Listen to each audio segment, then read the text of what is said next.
Hello. We looked at Meng Haoran's 春晓 last week.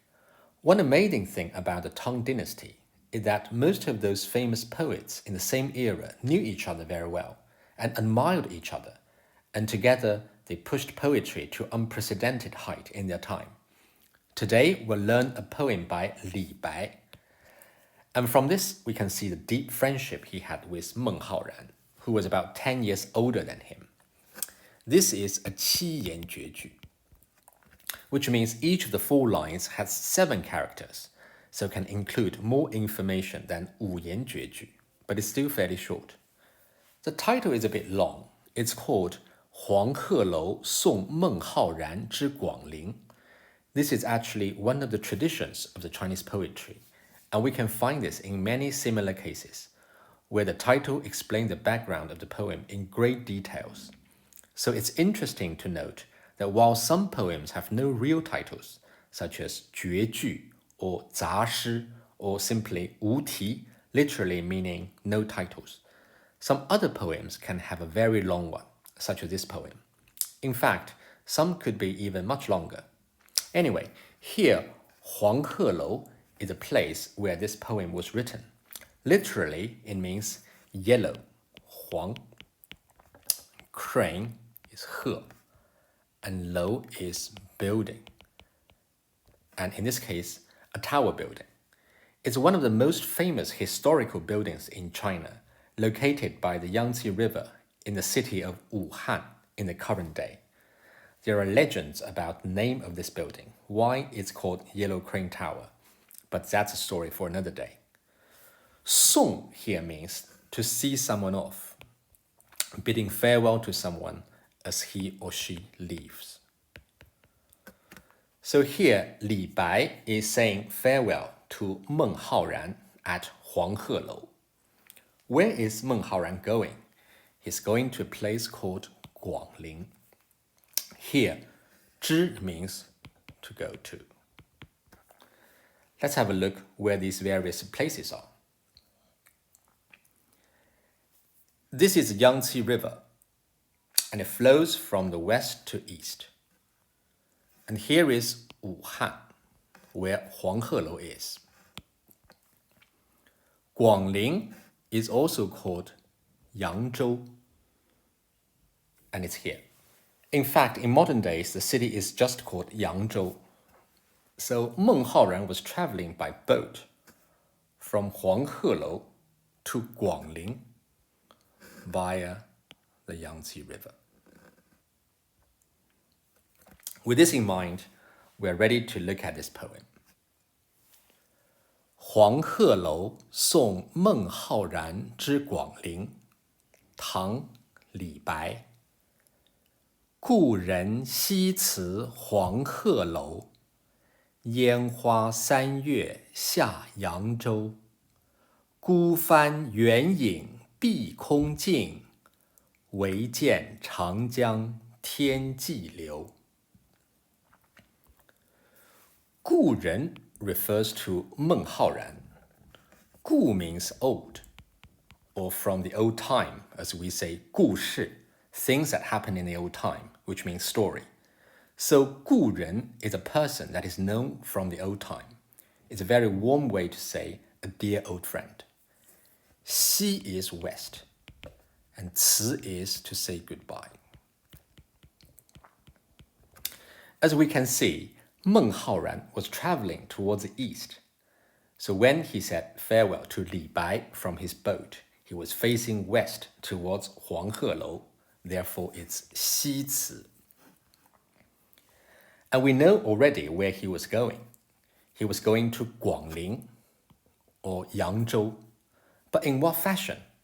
Li Bai said, 烟花三月下扬州. 下 is to go down the river, as Yangzhou is downstream from where Huanghelou is. 三月, san is 3, or the third, and 月 is a month. So 三月 is March. It was 烟花三月. It wasn't some bland and boring march. 烟花, only 2 characters, out of nowhere suddenly lifted the atmosphere into something dreamy, colorful, and exciting, such as the power of the ancient Chinese language. 烟花 in modern days could mean fireworks, but here these are two separate characters. 烟 is mist and haze, as we say 烟雨, misty rain. And of course, 花 is flower. But 烟 could also mean smoke, and indeed, under the strong sunlight, sometimes you could see there is a vague layer of smoke around flowers. So when these two elements are put together, 烟 and 花, and into the context of 三月, March, which we know is spring, the message that is embedded instantly becomes incredibly rich, although still subtle. We couldn't help imagining a vibrantly splendid picture with a boat, a departing poet, all surrounded by the mist on the river and beautiful flowers on the river banks and a blurry layer of light smoke around them. And the readers can feel, despite the setting, which is about farewell and often associated with sadness, the tone is positive and full of delight, mainly because of these two characters, 烟 and 花. How magical. And then Li Bai went on with what happened after his friend had set off.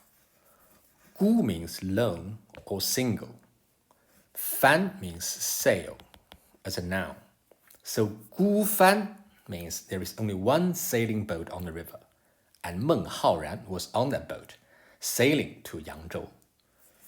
远 means far, and 影 means shadow, or the vague outline of something.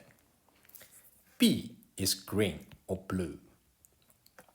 空 means open air, as we say 天空. So 碧空 is clear blue sky, and because the sky meets the Yangtze River in the far horizon, the color of the sky will merge with the river. 静 means to end. So this line means the boat that Meng Haoran was on went further and further away until it reached the blue horizon between the sky and the river and disappeared. And then what was there left to be seen? Wei means only. Some version of this poem will use this wei instead, but they both mean the same thing. 见 is to see. Ji means edge or boundary. So 天际 means the edge of the sky, which is just the horizon. Changjiang is the Yangtze River, and Liu is to flow. So after Meng Haoran's boat disappeared, the only thing Li Bai could see is the Yangtze River flowing into the horizon. The poem ended here, but we could capture a dim sense of something unfinished, as if Li Bai was sending his best wishes, and those wishes were flying about and following Meng Haoran into the far distance. We often say Li Bai is widely seen as one of the greatest poets in the history of the Chinese poetry. One distinct element of his style is that his poems are often so free-flowing, like a big waterfall dropping rapidly, carrying strong passions with it. And we can clearly feel his passions.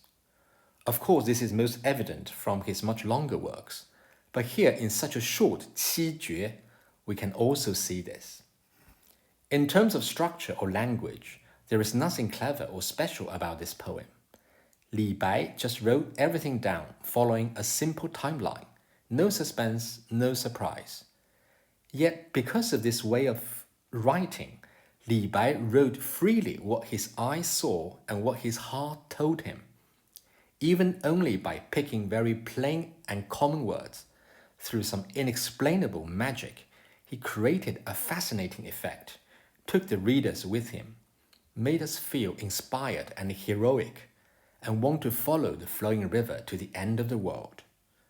As I just mentioned, the departure scene is usually full of nostalgia and sadness, But here, the poem is pretty much all about optimism and good wishes for the future.